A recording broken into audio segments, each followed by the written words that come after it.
번째 예배교회 주일 예배 함께 하시는 한 분 한 분 예수님으로 축복합니다. 이 시간 우리 기도하고 예배로 하나님께 나아가겠습니다. 홀로 찬양받기 합당하시며 온전히 이 예배의 주인 되시는 하나님 아버지 감사를 드립니다. 이 시간도 주의 모혈로 우리를 덮으시고 우리의 생각과 우리 모든 것을 주님 이 시간도 새롭게 하시며 정결케 하시옵소서. 주의 성령님 이곳에 오셔서 운행하시고 우리 가운데 하나님 아는 은혜를 예수 그리스도 안에 감추어진 놀라운 하나님의 그 계획들을 보게 하여 주시옵소서. 주님을 찬양합니다. 감사합니다. 예수님의 이름으로 기도했습니다. 아멘.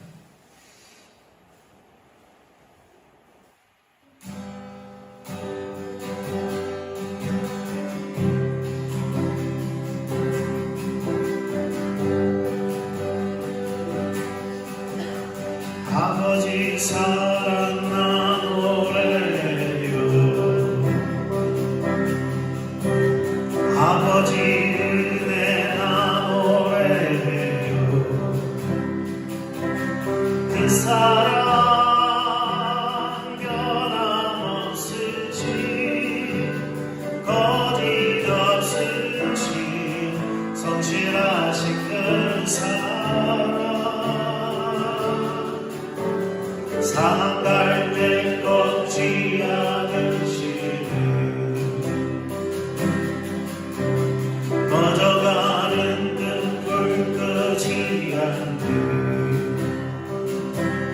그 사랑 변함없으시 거짓없으시 성실하신 그 사랑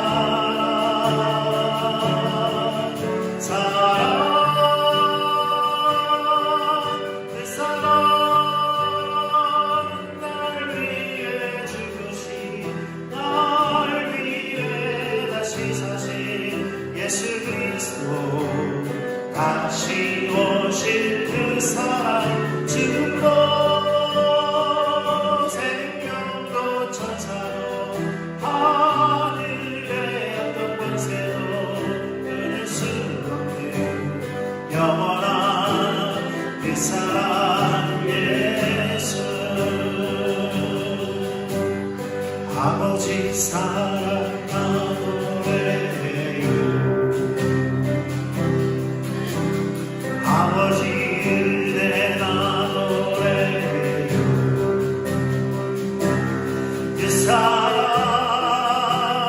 변함없으시 거짓없으시 성실하신 그 사랑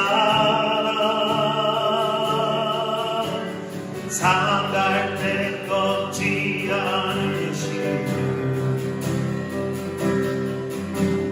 꺼져가는 등불 끄지 않는 그 사랑 변함없으시 거짓없으시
주소서.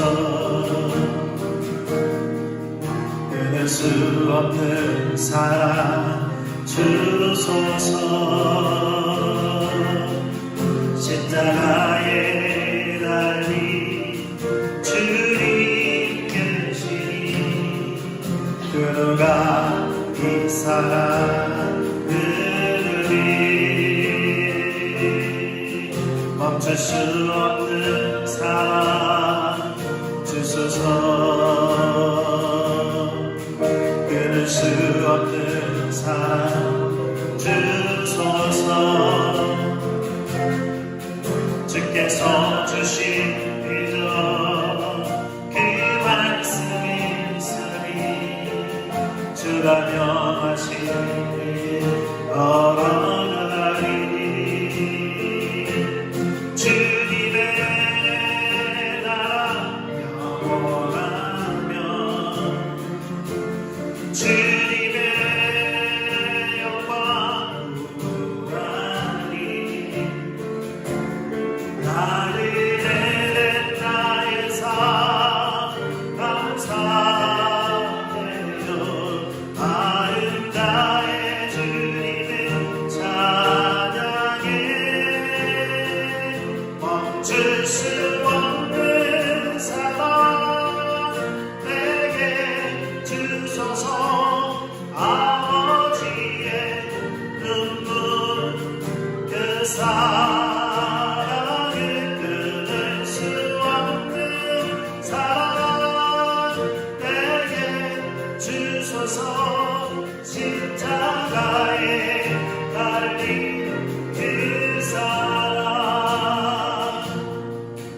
멈출 수 없는 사랑 주소서. 끊을 수 없는 사랑 주소서. 십자가에 달린 주님 대신이 그 누가 이 사랑 끊으리. 멈출 수 없는 사랑 주소서.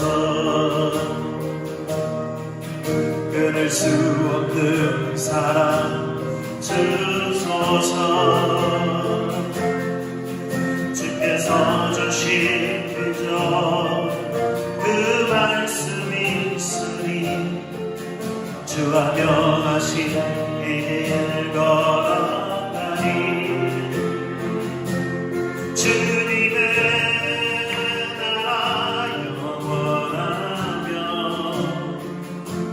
주님의 영광 무한히.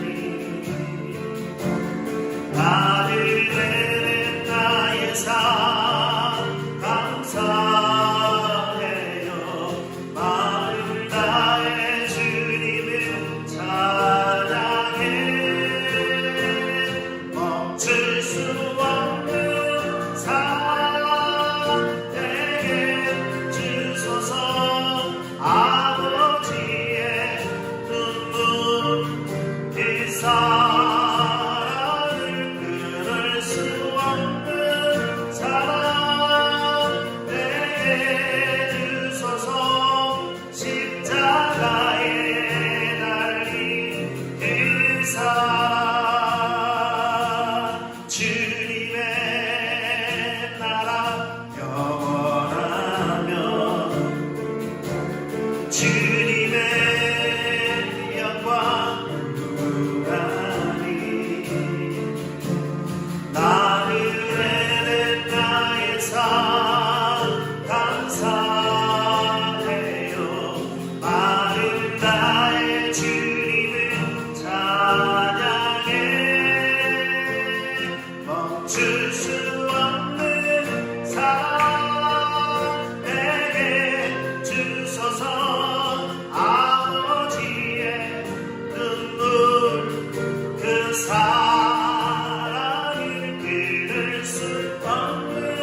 한없이 크셔서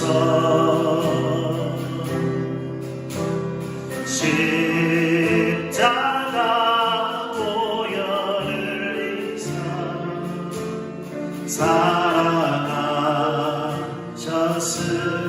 사랑하셨습니다.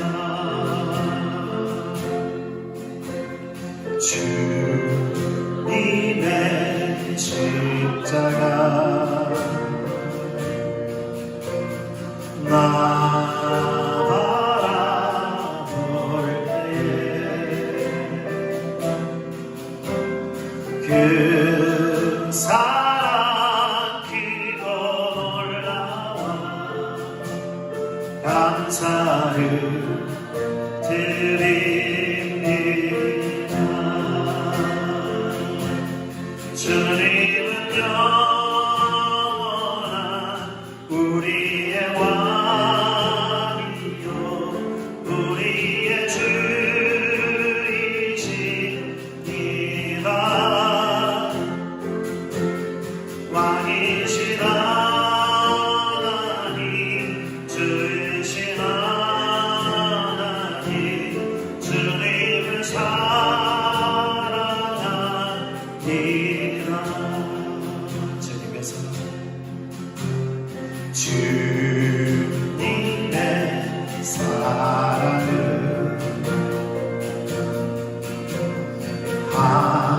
한없이 크셔서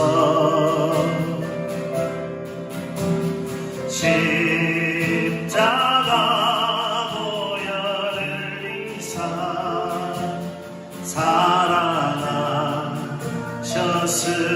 사랑하셨습니다.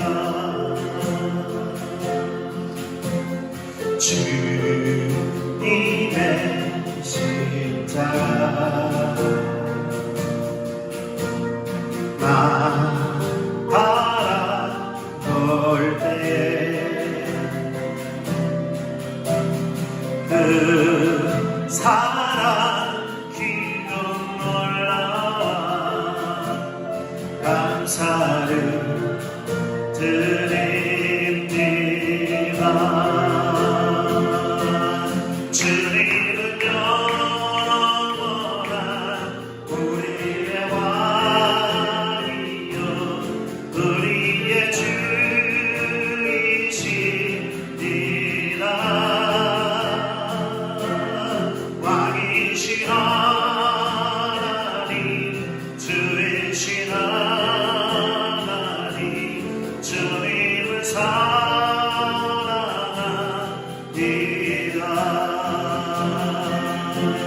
주님은 영원한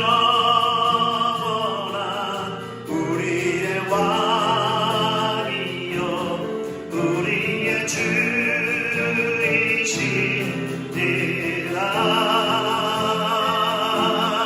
왕이신 하나님 주이신 하나님 주님을 사랑하니라.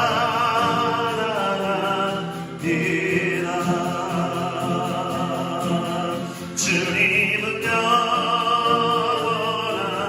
우리의 왕이요 우리의 주이시니라.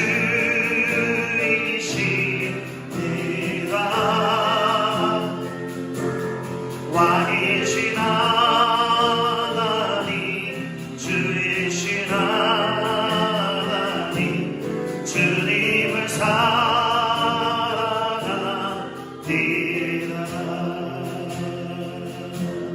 왕이신 하나님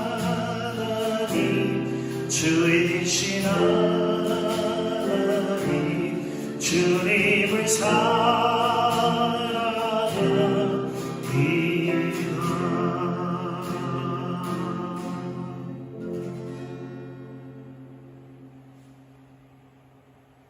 아멘.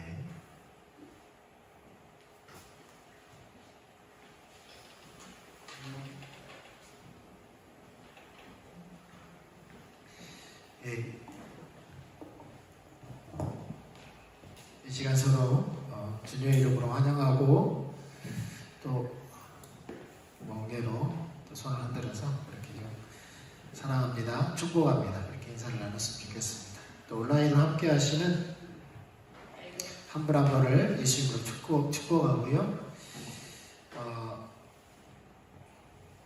오늘도 주님의 은혜가 함께 하기를 그렇게 원하고 기도합니다. 하나님의 말씀 보기 전에 기도하고 말씀을 좀 나누겠습니다. 주님 감사합니다.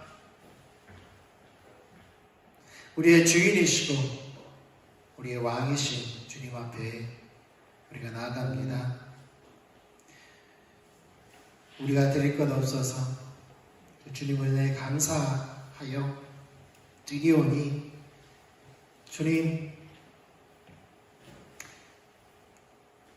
주님께서 우리 좋은 아버지가 되시오니 우리의 물을 받으실 뿐만 아니라 주의 영광을 나타내시고 또한 주의 자녀들의 필요를 때를 따라 공급하시옵소서. 주님을 찬양합니다. 주님께 감사를 드립니다. 특별히 연약한 자들 치유하시고 주님 회복시켜 주시옵소서. 주의 교회를 치유하시고 회복하여 주시옵소서. 주님을 찬양합니다. 감사합니다. 예수님의 이름으로 기도했습니다. 아멘. 하나님 말씀 보겠습니다. 로마서 5장 8절입니다. 로마서 5장 8절. 하나님 말씀은 로마서 5장 8절입니다. 우리 같이 읽도록 하겠습니다. 한 목소리로 읽습니다. 시작. 우리가 아직 죄인 되었을 때에 그리스도께서 우리를 위하여 죽으심으로 하나님께서 우리에 대한 자기의 사랑을 확증하셨느니라. 아멘. 예, 우리가 2시간에 걸쳐서 십자가에 의한 삶, 특별히 십자가의 복음에 대해서 복음이 무엇이고 복음이 어떤 효력이 있는지에 대해서 우리가 이제 배웠다면 실질적으로 우리가 십자가에 의한 삶을 살아야 되는데 가장 중요한 것이 바로 이 십자가에서 보이신 십자가는 하나님께서 예수 그리스도는 하나님께서 우리에게 주시는 계시하고 싶으신 모든 계시 중에 가장 총체적이고 전부라고 말씀드렸어요. 그래서 신학자들은 그 신학적인 용어로 계시의 총하다. 예수 그리스도가 하나님의 계시의 총하다. 그렇게 말하고 있죠. 그런데 이 계시의 바로 예수 그리스도가 하나님의 계시의 복음 그 자체인데 그 중에 핵심이 뭐냐는 거예요. 그 중에 핵심은 바로 하나님께서 우리를 향한 그것을 통해서 십자가를 통해서 우리에게 보이신 하나님의 그 사랑이 핵심이라는 거예요. 그래서 로마서 5장 8절에 우리가 아직 죄인 되었을 때에 그리스도께서 우리를 위하여 죽으시고 하나님께서 우리에 대한 자기의 사랑을 확증하셨다. 그러니까 하나님께서 그 십자가를 통해서 보이고자 하셨던 하나님의 메시지는 하나님의 사랑이라는 겁니다. 우리를 향한 하나님의 그 사랑이라는 거죠. 그래서 십자가를 볼 때 우리는 무엇을 기억해야 되냐면 바로 하나님의 사랑을 기억하고 그 사랑이 우리 가운데 체휼되어져야만 합니다. 그 사랑을 우리가 알아야 된다는 거죠. 온몸으로 알아야 돼요. 지식적으로 알 뿐만 아니라 우리가 그 인격체이신 예수 그리스도를 만남으로 그 하나님의 사랑이 가장 먼저 부은 바 되어진다라고 되어 있죠. 그런데 우리가 지난주에도 살펴보았지만 예수님께서 십자가에서 이루신 대표적인 7가지를 우리가 지난주에 살펴보았죠. 바로 가장 먼저 우리가 그리스도와 함께, 내가 그리스도와 함께 십자가에 못 박혔다. 그러니까 나의 옛사람이 그리스도와 함께 십자가에 못 박혀 죽었다는 사실이에요. 예수님께 십자가에 못 박히실 때 나도 죽었어요. 나의 과거도 죽었고, 나의 현재도 죽었고, 나의 미래도 죽었어요. 그래서 나의 모든 죄를 예수 그리스도가 담당하셨죠. 그래서 예수님과 함께 내가 죽을 때에 나의 죄도 어떻게 됐어요? 처리가 됐어요. 내가 그리스도와 함께 죽었고 나의 죄가 처리됐어요. 그래서 더 이상 율법이 요구하는 그 요구가 나에게 소용이 없어요. 왜요? 나는 더 이상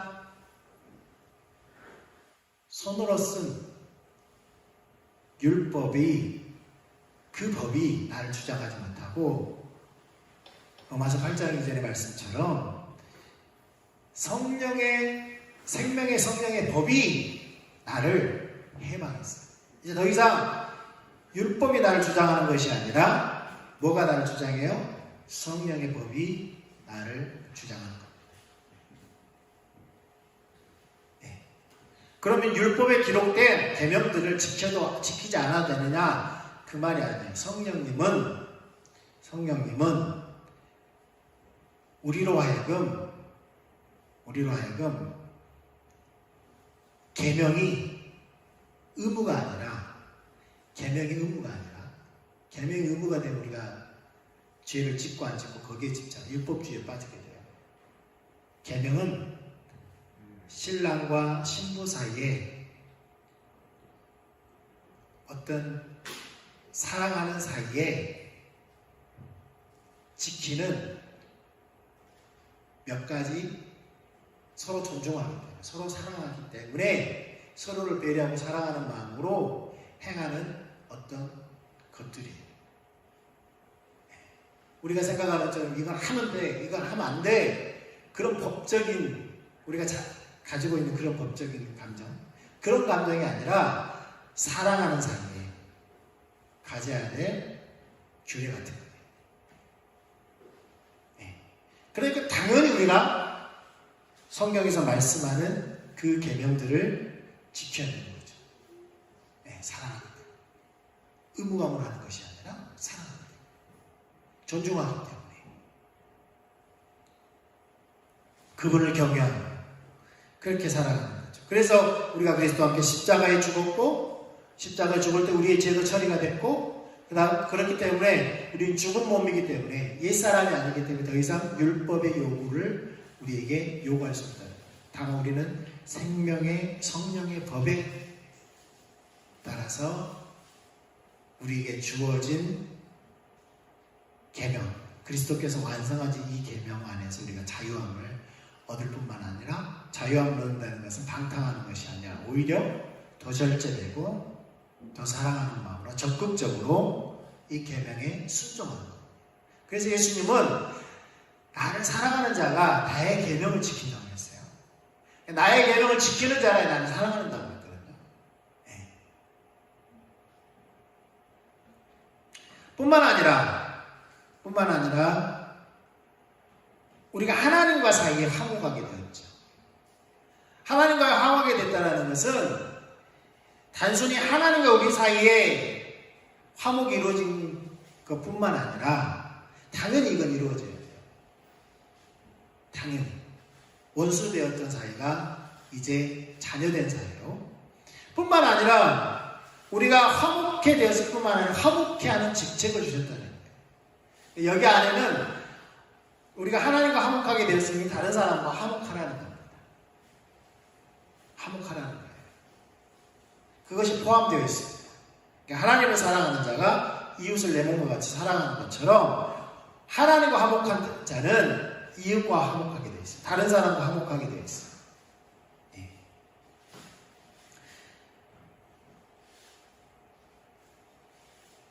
그래서 우리가 그러니까 하나님의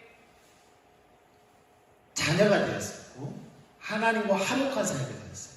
그럼 이제 5가지가 되었죠. 또 한 가지는 뭡니까? 사단의 머리가 깨어졌습니다. 사단의 머리가. 그러니까 그렇다고 사단이 가지고 있는 그 엄청난 힘이 완전히 사라졌느냐? 그건 아니에요. 여전히 사단은 결박되었고 사단은 갇혀있지만 사단의 수족들은 여전히 활동하고 있어요.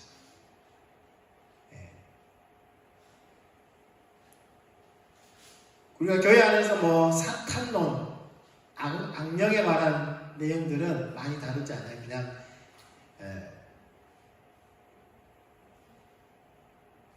이렇게 가볍게 다루고 지나가죠. 근데 사탄론이나 악령론 이렇게 보면은 사탄의 세계에도 마치 정부 조직처럼 왕이, 그러니까 옛날 왕정시대처럼 왕이 있고 그 밑에 장관들이 있고 대신들이 있고 그 밑에 이제 더 낮은 그 군대 문무백관이 있잖아요. 그 밑에 또 군대가 있고 또 이쪽에 더 낮은 계급들이 있어요. 그것처럼 사단의 세계에도 수장은 결박되고 머리가 깨어졌지만 여전히 그 밑에 조직은 여전히 활동하고 있어요. 그래서 에베소서 2장에 보면은 공중의 권세자들, 악한 영들이라고 표현되어 있죠. 사단은 단수입니다. 사단은 단수예요. 사탄, 마귀는 단수로 쓰였어요. 성경에 보면 단어가. 그러니까 마귀들, 사탄들이라고 표현하는 것은 정확하게 엄밀하게 따지면 문법적으로 잘못 말하는 겁니다. 그러니까 사탄은 단수에 하나밖에 없어요. 우두머리예요. 마귀도 단수예요. 옛뱀이라고 하기도 하죠. 그런데 그 밑에는 사탄의 절개들이 있어요. 그것을 악령들, 귀신들이라고 말해요. 성경에는. 우리 성경에는 귀신들이라고 되어 있죠. 디몬스, 악한 영들. 거기에 계급이 있어요. 높은 계급, 중간 계급, 낮은 계급. 다니엘서도 보면은 메데바사를 관할하는 엄청난 악한 군대 조직이 있죠. 가브리엘이 다니엘의 기도응답을 가지고 가지 못하도록 막아서는 악한 무리들이 있었어요. 그건 바벨론의 그 군사도 아니고 페르시아의 군사도 아니에요. 그 지역을 통치하는 어떤 무리들이죠. 자, 또한 이러한 개념들이 있습니다. 그런데 사탄이 머리가 깨어졌다는 거예요. 우두머리만 그렇게 된 거예요. 여전히 이 땅에는 뭐예요? 공중에는 권세 잡은 자들이 있어요. 사단이 머리가 깨어졌다고 해서 그냥 우리가 사단이 다 처리됐네. 우리 죄가 처리된 것처럼. 그리고 우리가 안심하면 안 되죠. 죄도 마찬가지죠. 처리되었지만 여전히 우리가 그 죄 아래로 끌려가는 바울의 고백처럼 그러한 연약한 우리 가운데 있기 때문에 우리 경계해야 되는 것처럼 마찬가지로 악한 영들에 대해서도 경계해야 하는 겁니다. 마지막으로 죽음이 죽임을 당했어요. 사망이 사망 선고를 당한 거죠. 그 말은 뭐예요? 이제는 죄 안에 갇힌 자들이 사망 안으로 끌려가는 것이 아니라 죄의 문제가 해결되었기 때문에 자연적으로 뭐가 해결된 거예요? 사망의 문제가 해결된 거예요. 그러니까 죄의 삭은 사망이잖아요. 죄의 삭은 사망. 이 사망은 첫째 사망, 둘째 사망이 있습니다. 첫째 사망은 우리가 자연적으로 죽거나, 그러니까 우리의 육신의 몸이 죽는 거죠. 첫째 사망입니다. 둘째 사망은 불못에 떨어져, 요한계시록 말씀처럼 둘째 사망 불못에 떨어지는 거. 이게 바로 사망이죠. 그러니까 어떻게 보면 죄의 삭은 사망이라고 하는 것은 당연히 아담이 죄를 지어서 우리가 육신의 몸이 죽고요. 또한 그 죄로 말미암아 지옥 형벌, 불못에 떨어지는 것을 포함하고 있습니다. 그런데 여전히 우리 육신의 몸은 죽습니다. 그런데 성경은 뭐라고 말합니까? 고린도서 15장에 우리 몸이 다시 살 것을 말해요. 잠잔다라는 표현을 해요. 그래서 죽는다라고 말하지 않고, 그러니까 예수 안에서 죽는 자들을 잠잔다라고 표현해요. 육신의 죽음도 어떻게 다시 부활함으로 살아나기 때문에 엄격하게 따지면 육신의 죽음도 맞이하지 않는 거예요. 엄격하게 따지면 죽기는 죽지만 다시 우리가 몸이 부활하기 때문에 죽은 것이 아니라 잠잔다라고 말합니다.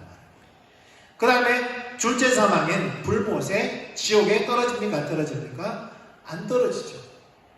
구원받은 자들. 그래서 더 이상 사망이 왕노릇하지 못하고 사망이 사망선고를 당한 것.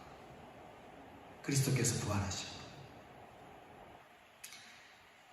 이러한 효력을 가지고 우리는 살아가야 합니다. 이러한 효력을 가지고 살아가야 합니다. 그런데 중요한 것은 우리가 이러한 효력을 살아갈 때 가장 기초가 무엇이냐면 바로 십자가의 사랑입니다. 하나님의 사랑입니다.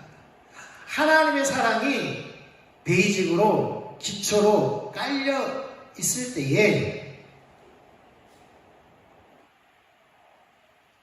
이러한 십자가에서 예수 그리스도께서 이루신 그 효력을 우리가 붙들고 승리할 수 있습니다. 그래서 이 효력을 붙들고 승리할 수 있는 비결은 성령께서 오늘 가장 마지막에 나올 거지만 성령께서 이 사랑을 항상 깨닫게 해주시고 그리고 예수 그리스도께서 십자가에서 이루신 그 놀라운 능력을 우리에게 조명해 주실 때에 십자가에 의한 삶을 실질적으로 살아갈 수 있다는 겁니다.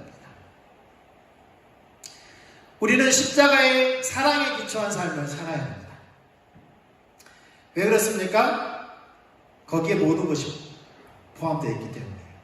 오늘 읽었던 말씀처럼 십자가는 우리를 향하신 하나님의 사랑의 확증이기 때문에 우리는 그 기초 위에 설 때에만 예수 그리스도께서 이루신 그 7가지의 그 능력을 우리가 그 효력을 행사하면서 살아갈 수 있는 거예요. 네. 내가 가지고 있는 무기가 모든 적들을 물리칠 수 있는 그 능력이 있다는 것을 모른다면 우리는 어떻게 저 많은 수많은 적들, 엄청난 눈으로 보기에 엄청난 화력을 가진 그 무기를 가진 그 적들을 보면서 지레 겁먹어서 도망칠지 모릅니다. 그런데 내가 가지고 있는 이 검이 한 번만 휘두르면 저들을 다 무찌를 수 있는 엄청난 위력을 가지고 있다는 사실을 안다면 절대 겁먹지 않겠죠. 뒤로 물러나지도 않겠죠. 물론 싸우면서 뭐가 있습니까? 상처는 있겠죠. 그렇지만 반드시 승리한다는 사실을 안다면 우리는 뒤로 물러나지 않을 겁니다. 도망가지도 않을 겁니다. 그래서 우리는 항상 어떤 관점을 가져야 되냐면 십자가를 통한 관점을 가져야 됩니다. 십자가를 통한 관점. 네. 우리가 안경을 끼잖아요. 요즘은 차에 썬팅을 잘 해놔가지고 또 어떤 색깔을 입히냐에 따라서도 다 다르더라고요. 창문을 올리고 가다 보면 바다가 너무너무 색깔이 좋아요. 그래서 정말 바다가 그런가 보다 이렇게 창문을 내리면 색깔이 달라요. 그러니까 우리가 무엇을 통해서 보느냐에 따라서 달라질 수 있는 거예요. 달라질 수 있는 거예요. 이걸 관점이라고 말합니다. 관점. 우리는 이런 관점을 가지고 있습니다. 세상의 관점이 있을 수 있습니다. 사람마다 그 관점이 다 달라요. 근데 중요한 것은 우리 그리스도인들은 가져야 될 가장 중요하고 핵심인 것은 바로 십자가를 통해서 보는 겁니다. 십자가를 통해서. 그래서 우리가 지난번에도 말씀드렸지만 히브리서 12절 말씀처럼 2절 말씀처럼 믿음의 주여 온전케 하신 이인 예수 그리스도를 바라보는 겁니다. 믿음의 시작이고 믿음의 완성이신 예수 그리스도를 통하여서 바라보는 겁니다.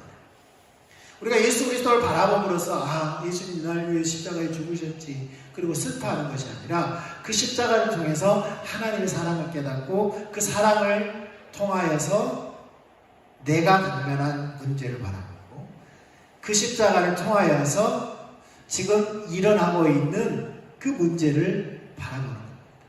예를 들어 오늘날 지금 전 세계적으로 닥치고 있는 문제가 무엇입니까? 우크라이나 전쟁을 통하여서 엄청난 경제적인 파급 효과들이 나타나고 있죠. 그래서 당장 기름값이 엄청나게 올라가고 그다음에 어디서는 인플레가 우려가 돼서 미국에서는 금리를 요즘 급발진이라는 말을 많이 쓰더라고요. 빅스텝이라는 표현을 쓰면서 금리를 한꺼번에 딱 올리는 거예요. 그러면 금리 올리면 어떻게 되겠어요? 미국에서 금리 올리면 우리나라 은행들이 어떻게 되겠어요? 금리를 올리겠죠.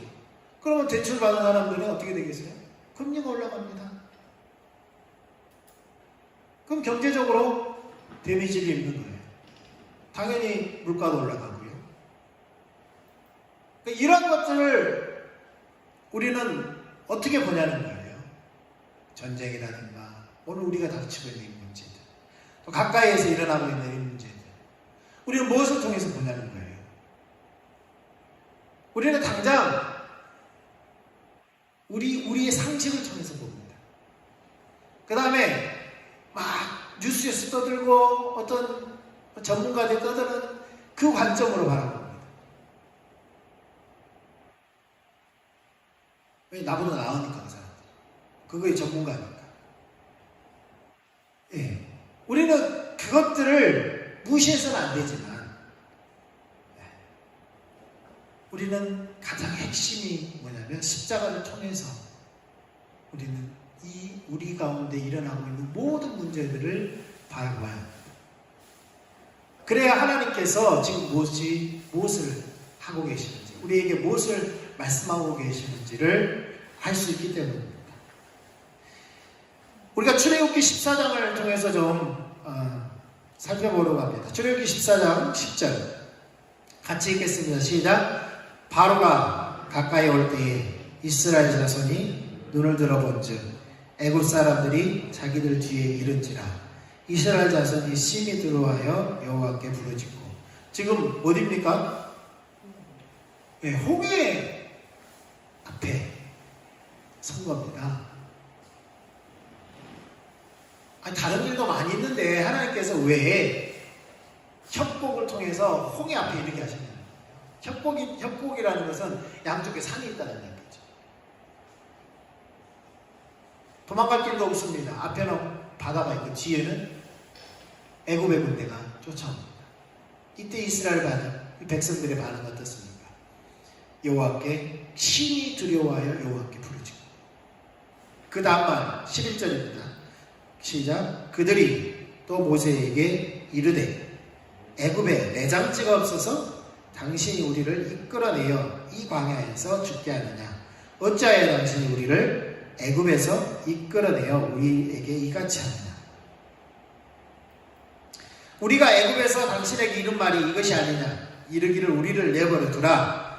우리가 애굽 사람을 섬길 것이라 하지 아니하느냐. 애굽 사람을 섬기는 것이 광야에서 죽는 것보다 낫겠노라. 이들의 관점은 어디에 있습니까? 예. 하나님께 단순히 부르짖는 것이 아니라 그들의 관점은 모세가 자기들을 깨어서 지금 이 지경을 만들었다는 거예요. 탓을 누구에게 돌리는 거예요? 예, 모세에게 돌리는 거예요. 근데 엄밀하게 따지면 모세에게 돌리는 것이 아니라 누구에게 돌리는 거예요? 모세를 통하여 말씀하신 하나님께 돌리고 있는 거죠. 그러니까 이 상황이 말도 안 되는 상황이잖아요. 예. 합리적이지 않잖아요. 상식적이지 않잖아요. 예를 들어서 그곳으로 인도하셨다면 어떤 비밀 통로가 있어서 그곳으로 싹 빠져나가면은 하나님께서 여기에 비밀 통로를 만들어 놓으시고 우리를 이곳으로 인도하실 거라고 해서 하나님 정말 대단하시다. 비밀 통로가 있기는 있었어요.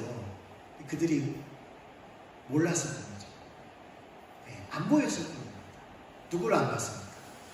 하나님을 안 봤습니다. 뭘 봤어요? 환경을 봤어요. 환경을 통해서 보니까 자기들의 상식과 자기들의 관점을 통해서 보니까 그게 보이지 않는 겁니다.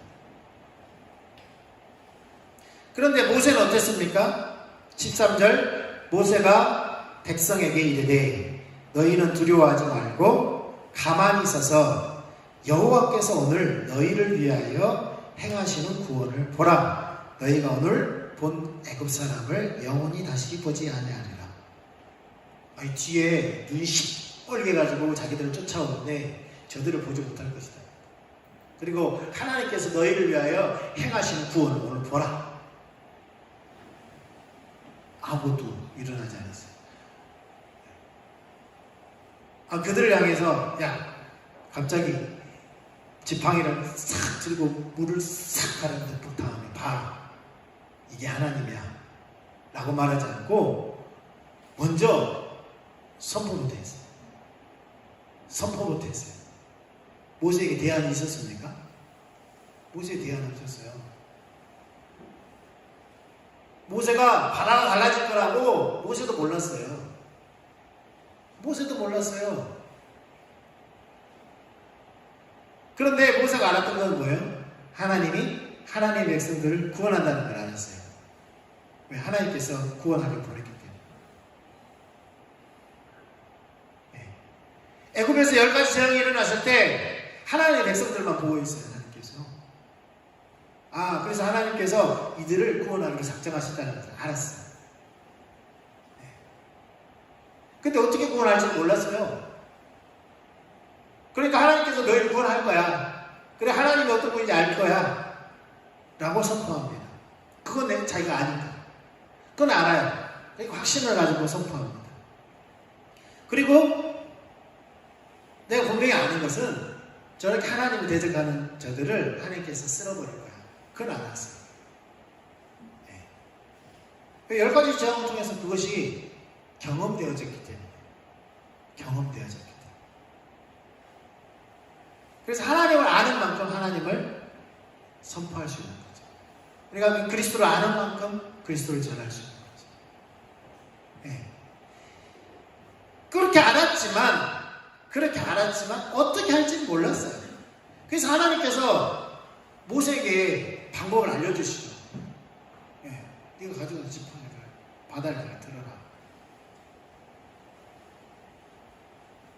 방법도 하나님께서 알려주시는 거죠. 14절에 여호와께서 너희를 위하여 싸우시니 너희는 가만히 있을지어다. 하나님께 10가지 재앙 내릴 때 너희들이 뭐 했냐? 지금 여기까지 왔는데 너희들이 뭐 했냐? 하나님이 다 했잖아. 그러니까 하나님께 싸울 거야. 하나님은 하나님 되심을 나타내신 거예요. 너희는 가만히 있어 라고 하는 거죠. 뿐만 아니라 신명기 8장에 보면 하나님께서 이스라엘 백성들을 왜 광야길로 인도하셨고 홍해를 건너서 광야로 가죠. 여러분, 홍해를 건너지 않고도 갈 수 있는 방법이 있다니까요. 블레셋 땅을 통해서 올라가는 거예요. 블레셋 땅을 통해서 올라가면 일주일이면 갑니다. 열흘이면 갑니다. 늦어도. 예. 거기는 광야길도 아니에요. 그 성서 지도를 보면 이스라엘은 산악지대라서 약간 갈색으로 돼 있어요. 컬러가. 그런데 해변 쪽으로 보세요. 지중해 쪽으로. 거기는 녹색으로 되어 있어요. 녹색. 기름진 땅이에요. 기름진 땅. 그곳으로 인도하셨으면 쉬었을 텐데. 근데 왜 광야로 인도하신다는 거예요? 신명기 8장 2절입니다. 같이 읽습니다. 시작. 내 하나님 여호와께서 이 40년 동안에 내게 광야길을 걷게 하신 것을 기억하라. 이는 너를 낮추시며 너를 시험하사 내 마음이 어떠한지 그 명령을 지키는지 지키지 아니하는지 알려 하시니라. 너를 낮추시며 너를 줄이게 하시며 또 너로 알지 못하며 내 조상들을 알지 못하던 만나를 내게 먹이신 것은 사람이 떡으로만 사는 것이 아니요 여호와의 입에서 나오는 모든 말씀으로 사는 줄을 내가 알게 하려 하십니다. 민수기에 보면은 하나님께서 이스라엘 백성들을 1년 동안 시험을 하십니다. 1년 동안 시험을 해요. 가데스 바네아에 이르기까지. 가데스 바네아에 이르기까지 1년 동안 시험을 하시는데 10번의 시험을 합니다. 10번의 시험을 하는데 그 10번의 시험을 왜 하셨냐면 이는 너를 낮추시며 너를 시험하사 내 마음이 어떠한지 그 명령을 지키는지 지키지 아니하는지 알려 하시며 너를 낮추시며 너를 줄이게 하시며 또 너로 알지 못하며 내 조상들도 알지 못하는 만나를 내게 먹이신 것은 사람이 떡으로만 사는 것이 아니요 여호와 입에서 나오는 모든 말씀으로 사는 줄을 내가 알게 하려 하십니다. 겸손하게 하나님의 말씀을 따라 하나님의 인도를 따라 가는지 안 가는지 테스트 하셨다는 거예요. 테스트. 10번의 큰 시험을 통해서. 그런데 그들은 그 시험에 통과하지 못하고 하나님께서 뜻을 돌이켜서 가나안 땅으로 들여보내지 않고 40년 동안 광야 생활을 하게 합니다. 또 그 광야 생활을 40년 동안 광야 생활을 통하여서 다음 세대를 일으키고 그 다음 세대를 통하여서 들어가게 하십니다. 기존의 세대들은 광야에서 죽게 하시죠. 그렇지만 그럼에도 불구하고 4절에 보면 40년 동안 의복이 헤어지지 아니하였고 발이 부르트지 아니하였다.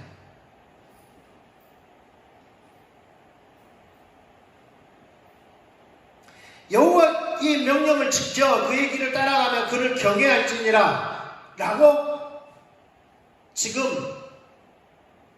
모세가 모압 평지에서 지금 다음 세대들에게 선포하고 있는 거예요. 그러니까 너희는 그렇게 되지 말고 여호와의 명령을 지켜 행하고 그를 경외하며 그를 따라가라. 지금 그 설교를 하고 있는 거예요.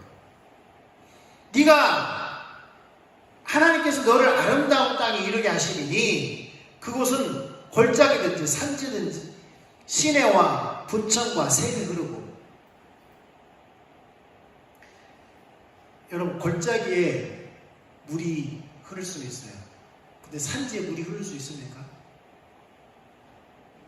그 신기한 것 중에 하나가 세계의 그 불가사의들 중에 하나가 필리핀의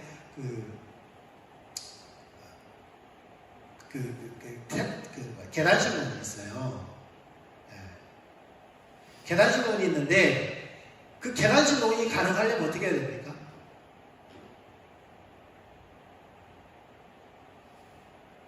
첫째는 비가 자주 와야 돼요. 비가 자주 와야 돼요. 필리핀 비가 자주 오기도 합니다. 그런데 거기는 산모작을 해요. 중요한 것은 산모작. 그 높은 산에서 물이 내려옵니다. 위에서부터 물이 줄줄줄줄 내려와요. 산지에서 물이 난다는 것은 사실은 쉬운 일이 아니죠. 예. 뭔가 용천수가 있어서 백두산 그 백록담이 아니죠. 천지에서 물이 흘러서 이렇게 내려오는 것처럼 그런 게 아니면은 불가능한 거죠. 그런데 이 말씀에 의하면 이스라엘의 산지에 물이 있대요. 진짜입니까? 진짜입니까? 가보셨습니까? 여러분 실로암이 어디 있어요? 해발 몇 미터 있습니다. 해발 몇 미터 있어요? 예루살렘에 물이 해발 몇 미터 있다는 거예요. 샘이 나요, 샘이 납니다. 그런 곳이라는 거예요.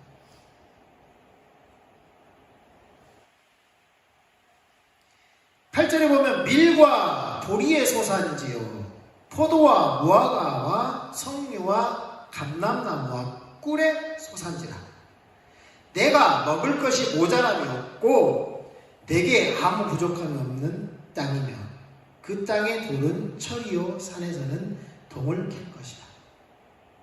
예. 여러분 먹을 것이 모자람이 없다고 했어요. 근데 그 땅에 가뭄이 되니까 먹을 것이 없어서 다른 곳으로 피난가야만 했어요. 내가 먹어서 배부르고 내 하나님 여호와께서 옥토를 내게 주셨으므로 말미암아 그를 찬송하리라. 그러니까 그 키는 누구에게 있다는 거예요? 하나님께 있다는 거예요. 겸손히 하나님의 말씀을 따라 순종하고 그를 경외함으로 그를 섬기면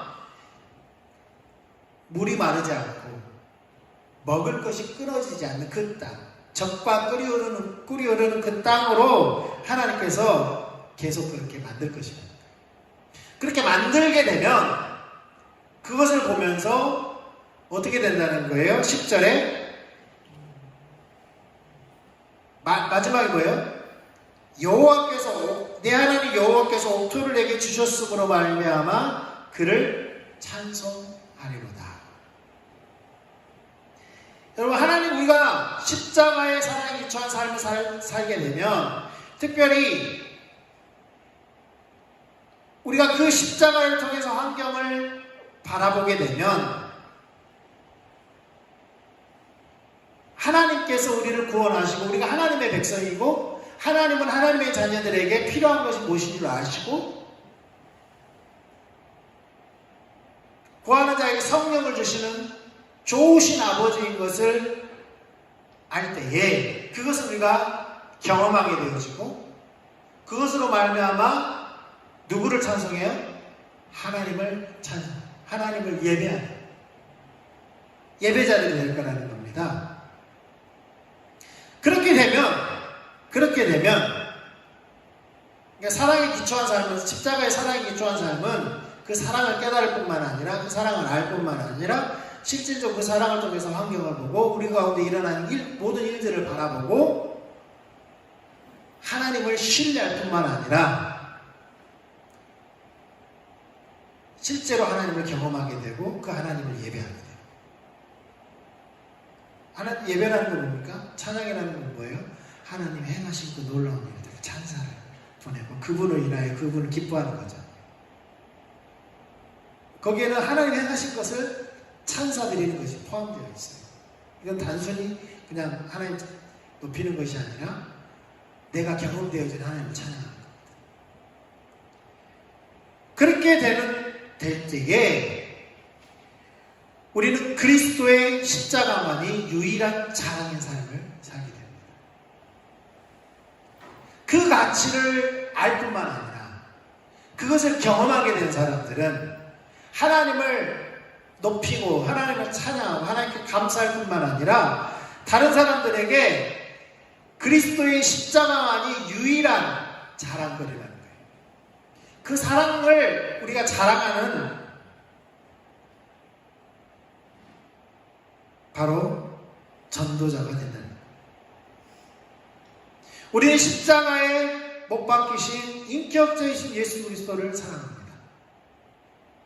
그 사건 때문에 예수님을 사랑하는 것이 아니라 그분을 사랑하는 거예요. 그 사건을 자랑하는 것이 아닙니다. 그분을 자랑하는 거예요.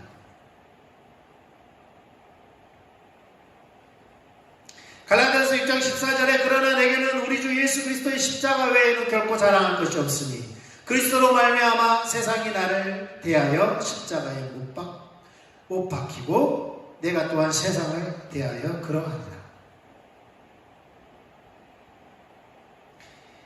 십자가 외에는 결코 자랑할 것이 없다라고 고백할 수 있는 바울처럼 우리의 자랑이 무엇입니까?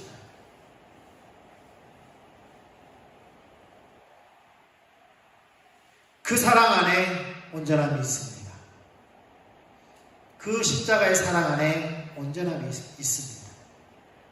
그래서 우리는 하나님과의 그 사랑의 관계 안에서 다른 사람들과 사랑의 관계로 맺어진 자들입니다. 그래서 화목해 된 자가 화목해 하는 직책을 받은 것처럼 사랑을 받은 자가 사랑하는 자가 되는 거죠. 그래서 요한에서 4장 15절 21절에 누구든지 예수를 하나님의 아들이라 시인하면 하나님이 그의 안에 거하시고 그도 하나님 안에 거하느니라. 하나님이 우리를 사랑하시는 사랑을 우리가 알고 믿었노니 하나님은 사랑이시라. 사랑 안에 거하는 자는 하나님 안에 거하고 하나님도 그의 안에 거하시느니라. 이로써 사랑이 우리에게 온전히 이루어진 것은 우리로 심판날에 담대함을 가지게 하려 함이니 주께서 그러하신 것 같이 우리도 이 세상에서 그러하니라. 사랑 안에 두려움이 없고 온전한 사랑이 두려움을 내어 쫓나니 두려움에는 형벌이 있습니다. 두려워하는 자는 사랑 안에서 온전히 이루지 못하였느니라. 우리가 사랑하면 그가 먼저 우리를 사랑하셨습니다. 누구든지 하나님을 사랑하노라고 그 형제를 미워하면 이는 거짓말하는 자니 보는 바 그 형제를 사랑하지 아니하는 자는 보지 못하는 바 하나님을 사랑할 수 없느니라. 우리가 이 계명을 주께 받았나니 하나님을 사랑하는 자는 또한 그 형제를 사랑할지니라. 그 사랑 안에, 그 십자가의 사랑 안에 알파 오메가가 있습니다. 그 사랑이 온전히 우리를 온전한 그리스도인으로 성숙시켜 갑니다. 그런데 21절에 우리가 그 계명을 주께 받았다. 서로 사랑하라는 그 계명. 하나님을 사랑하는 자는 또한 그 형제를 사랑할지니라. 명령으로 주어지고 있습니다. 사랑해도 좋고 안 해도 좋고가 아니라 무조건 사랑하는 거예요. 그래서 하나님은 우리를 향한 조건은 사랑이죠. 우리가 다른 사람을 향한 조건 또한 사랑입니다. 이 십자가의 사랑을 근거하여서 기반하여서 토대하여서 이 관점을 가지고 바라볼 뿐만 아니라 이러한 사랑을 토대하여서 우리가 그 사랑 안에 온전하여지고 온전한 사랑의 관계들을 만들어가는 십자가의 사랑에 의한 삶을 살 수 있기를 주님의 이름으로 축원합니다. 그러기 위해서는 우리가 성령님이 필수입니다. 성령이 없이는 깨달을 수도 없고요. 이 사랑을 유지할 수도 없습니다. 왜냐하면 고린도전서 2장 10절에 오직 하나님이 성령으로 이것을 우리에게 보이셨으니 성령으로 보이신다고 했어요. 성령은 모든 것, 하나님의 깊은 것까지도 통달하십니다. 우리에게 보이시고 우리를 인도해 가시는 그 성령님을 따라서 십자가에 의한 삶, 특별히 십자가의 사랑에 의한 삶을 살 수 있기를 주님으로 축복합니다. 우리 같이 좀 기도하겠습니다. 반지어 주시고요. 주님 앞에 우리가 좀 머물렀으면 좋겠습니다.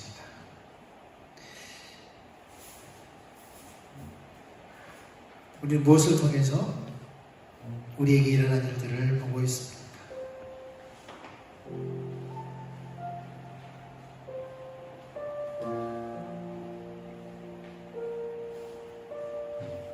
십자가를 통해서 보지 않겠다라고 우리는 선언해야 합니다.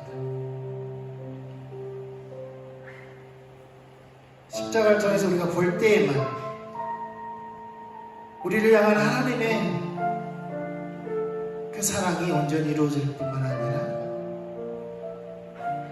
하나님께서 무엇을 하고 계시는지 볼 수 있게 됩니다.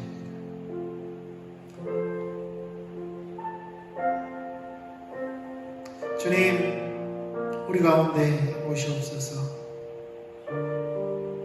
우리의 눈으로 볼 수 없습니다. 성령을 부으셔서 하나님의 사랑을 알게 하시고 우리의 마음의 눈을 밝히셔서 예수 그리스도로 말미암아 우리를 왜 구원하시고 왜 어디로 우리를 부르고 계시는지 하나님의 그 놀라운 비전과 계획들 우리에게 주시고자 하시는 하나님의 그 권능들 하나님의 유업들 우리가 보게 해주십시오. 성령님, 우리로 알게 해주십시오. 그래서 십자가의 사랑이 경험되어지고 또 그 십자가의 그 사랑으로 말미암아 오직 십자가에 못 박힌 예수 그리스도만 자랑하는 그리스도인들이 될 수 있도록 교회가 될 수 있도록 하나님의 은혜를 부어주십시오. 하나님 어떤 것을 통하여 보지 않겠습니다. 십자가의 그 사랑을 통하여 보겠습니다. 한 분 한 분 예수를 축복합니다. 주님 역사해 주십시오. 이제는 우리 주 예수 그리스도의 한량없으신 은혜와 하나님 아버지 크신 사랑과 성령님께서 아버지의 사랑을 깨닫게 하시고 예수 그리스도로 말미암아 이루고자 하시는 그 놀라운 계획들을 알게 하시므로 우리의 삶 가운데 하나님이 어떤 분인지 알고 예배하는 자들 되기 원하는 한 분 한 분 머리 위에 가정과 직장과 삶의 터전 위에 자녀들 위에 이 나라의 민족 위에 세계와 열방 가운데 함께 계시기를 예수님의 이름으로 축원합니다. 아멘.